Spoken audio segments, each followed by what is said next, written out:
sharing the screen.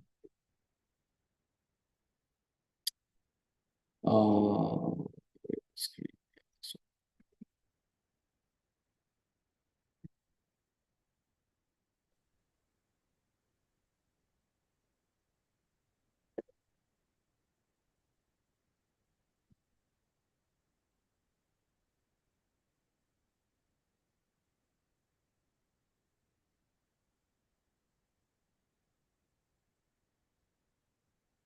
I want to read this from. Okay. This is Maitreya Uvacha Sanakadya Naradasya Vibhuhansorniyatihi Nete Grihan Brahmasuta Yavasannurdhareta Saha. Can read the translation. Translation: the great sage Maitreya said, mm, the four great Kumara sages headed by Sanaka, as well as Narada, Ribu, Hamsa, Aruni, and Yati, all sons of Brahma, did not live at home but became Urdhvareta or Naistika brahmacharis, unadulterated celibates. Can read the Purport. translation. The system of brahmacharya has been current since the birth of Brahma. A section of the population, especially male, did not marry at all. Instead of allowing their semen to be driven downwards, they used to lift the semen up to the brain. They are called Urdhva Rithasam. Those who lift up. Semen is so important that if by yogic process one can lift the semen up to the brain, he can perform wonderful work. One's memory is enabled to act very swiftly, and the duration of life is increased. Yogis can thus perform all kinds of austerity with steadiness and be elevated to the highest perfectional stage, even to the spiritual world. Vivid examples of brahmacharis who accepted this principle of life are the four sages: Sanaka, Sanatana, Sanat, Sanatana, and Sanat Kumar, as well as Narada and others. Another significant phrase here is Nete Griham Hi Avasam. They did not live at home. Griha means home as well as wife. In fact, home means wife. Home does not mean a room or a house. One who lives with a wife lives at home, otherwise, a sannyasi or brahmachari, even live in a room or in a house, he does not live at home. That that they did not live at home means they did not accept a wife, and so there was no question of discharging semen. Semen is meant to be discharged when one has a home, a wife, and the intention to beget children. Otherwise, there is no injunction for discharging semen. These principles were followed from the following of creation, and such brahmacharis Beginning. never created From beginning of creation. from beginning of creation, and such brahmacharis never created progeny. This narration has dealt with the descendants of Lord Brahma from Manu's daughter Prasuti. Prasuti Prasuti's daughter was um, Dakshyani or Sati in relation to Dakshaini. Dakshyani or Sati. A bar is the name, Dakshaini. Oh, Dakshyani. Oh, I see. Or Sati, in relation to whom the story of the Daksha Yajna was narrated. Maitreya is now explaining about the progeny of the sons of Brahma. Out of the many sons of Brahma, the Brahmachari sons, headed by Sanaka and Narada, did not marry at all, and therefore there is no question of narrating the history of their descendants. Read the second verse also. मिषाधर्मस्य भार्या सिद्धम्बं मायां च शत्रुहम् असूतमिथुनं तत्तु निरृतजग्रहे प्रज्ञः. Translation: Another son of Lord Brahma was irreligion, whose wife was falsity. From their combination were born two demons named Damba and or bluffing, and Maya or cheating. These two demons were taken by a demon called Niriti, who had no children. Another son of Lord Brahma was irreligion, whose wife was falsity. From that commission, they're born two demons named Damba or Bluffing and Maya or cheating. So these two demons were taken by a demon who they. Okay, go ahead. It is understood herein that Adharma or irreligion was also a son of Brahma, and he married his sister Marisa. Mirsha is, I think, falsity, right?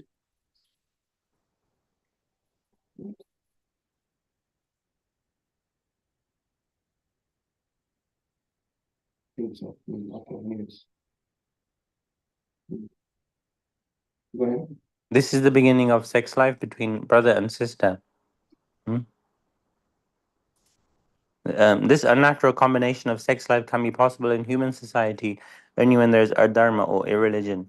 It is understood that in the beginning of creation, Brahma created not only saintly sons like Sanaka, Sanatana, and Narada, but also demoniac offspring like Nriti, Adharma, Damba, and falsity. Everything was created by Brahma in the beginning. Regarding Narada, it is understood that because his previous life was very pious and his association very good, he was born as Narada.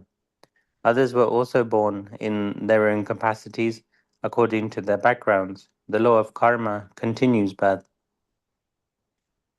Again, can you read the law? The law of karma continues birth. After birth, and when there is a new creation, the same karma comes back with the living entities. They are born in different capacities according to karma, even though their father is originally Brahma, who is exalted qualitative incarnation of the Supreme Personality of Godhead. Hmm. Read the text 3. Tayo Sambhava Yoga Nikritasya Mahamate Tabhyam Kodasya Himsa Cha Yudrakti Swasa Kalihi. Maitre told Vidura, a great soul, from Damba and Maya were born greed and nikriti, or cunning. Hmm. From their combination came children named Krodha or anger and Himsa or envy. And from their combination were born Kali and his sister Durukiti, harsh speech.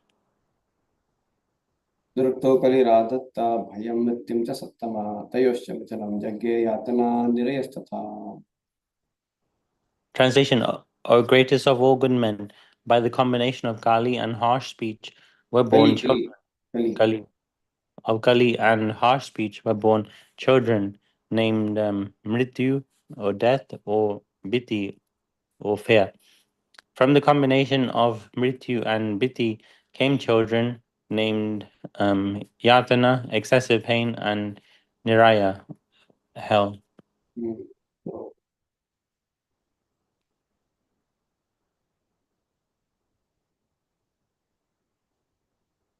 Durukti means what? Harsh spirit.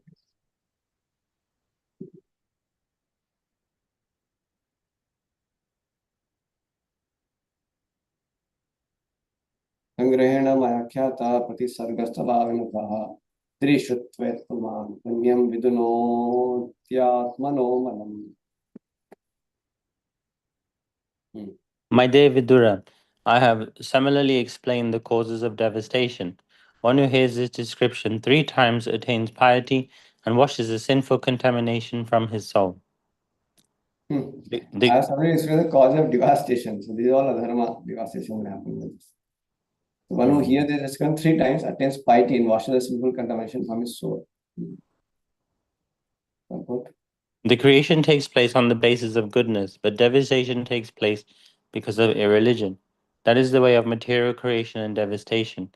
Here it is stated that the cause of devastation is adharma or irreligion. The descendants of irreligion and falsity, born one after another, are bluffing, cheating, greed, cunning, anger, envy, quarrel, harsh speech, death, fear, severe pain, and hell. All these descendants are described as signs of devastation. If a person is pious and hears about the causes of devastation, he will feel hatred for all these, and that will cause his advancement in the life of piety. Piety refers to the process of cleansing the heart. As recommended by Lord Chaitanya, one has to cleanse the dust from the mirror of the mind, and then advancement on the path of liberation begins. Let's Here say also, if a person is pious and hears about these causes of devastation, he will feel hatred for all this. That's why Bhagavatam describes what are the causes of devastation also. He will feel hatred for all this, and that will cause an advancement in life of piety. So when we develop some kind of hatredness for this kind of irreligious things, that will cause a development in life of piety. Yes. Piety refers to piety refers to the process of cleansing the heart. As recommended by Lord Chaitanya, one has to cleanse the dust from the mirror of the mind, and then because somebody may advancement. think, somebody may ask, why Bhagavatam describing all these religious things? No, that Mm, is the purpose is that one can develop some kind of hatredness for all this also.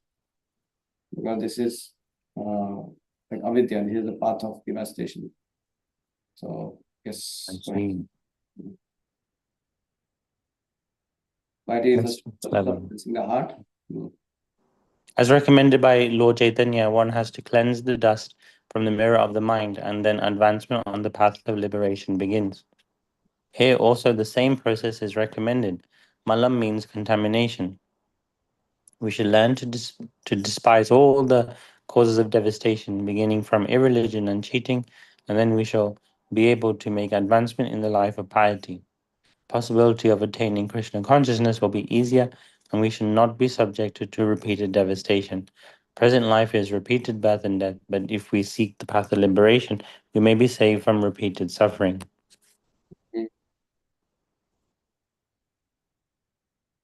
Very nice.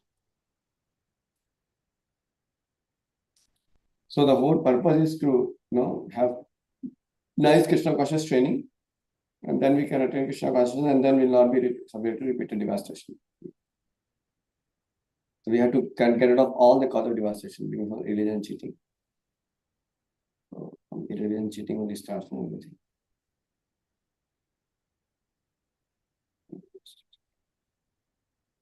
A religion whose was falsity, that is cheating.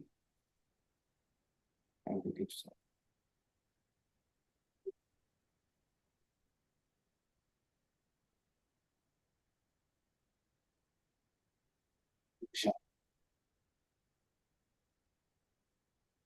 The religion, so Misha is cheating. No, Maya is cheating. Maya is cheating.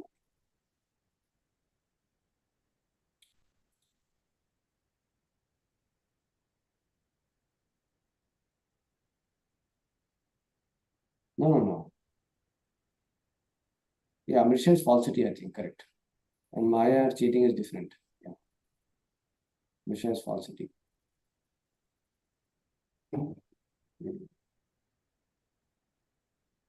Dharma.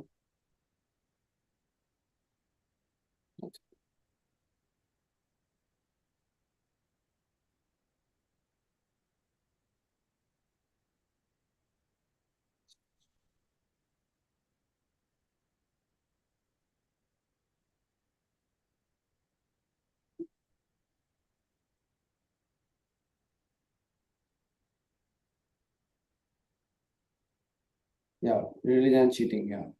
What you said, Misha is what? Falsity. Okay. Yeah. So we mean from religion cheating and then Misha will like. Yes, bro. The possibility for drink will be easier mission submitted to repeated device. So all these people. Then like without single mission. You save from repeated suffering. Okay. Then it says Athata Kirta Evam Shah Punya Kirte Purutvaha Swayambhuva Samanova Hare Ram Shavatanmana. Okay. Matra continue. May they continued, O best of the Guru dynasty. I shall now describe before you the descendants of Swambhavu Manu, who was born of a part of a plenary expansion of the Supreme Personality of Godhead. Lord Brahma is a very powerful expansion of the Supreme Personality of Godhead. Although Brahma is a Jiva Tattva, he is empowered by the Lord, and therefore he is considered a plenary expansion of the Supreme Godhead. Sometimes it appears that when there is no suitable living It being, happens. It happens. sometimes it happens when there is no suitable living being to be empowered to act as Brahma, the Supreme Lord himself appears as Brahma. Brahma is the plenary expansion of the Supreme Personality of Godhead, and Swambhavu Manu was a direct son of Brahma.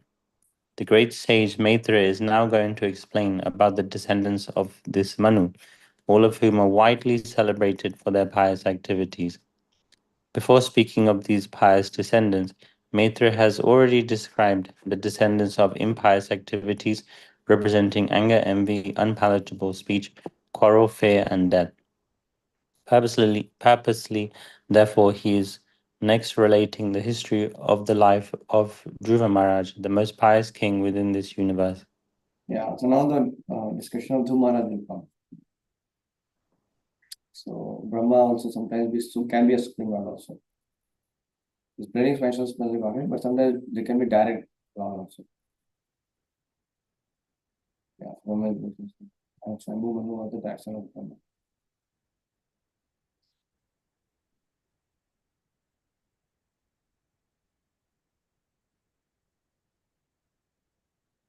So he is Jiva Tattva, the empowered, that's called planetary expansion of spirit body. But sometimes, yeah, Spirit himself may appear sometimes.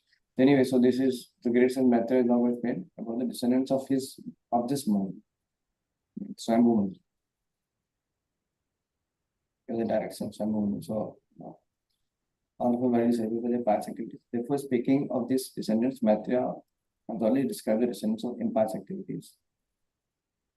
Yeah, so these are pious descendants. So the before was impious descendants, representing anger, envy, and fear. Therefore, that he is next relating the history of the life of Dhruva Maharaj, the most pious king in this. So now it will start with Dhruva Maharaj. Anyway, so I'll pause here as I promised.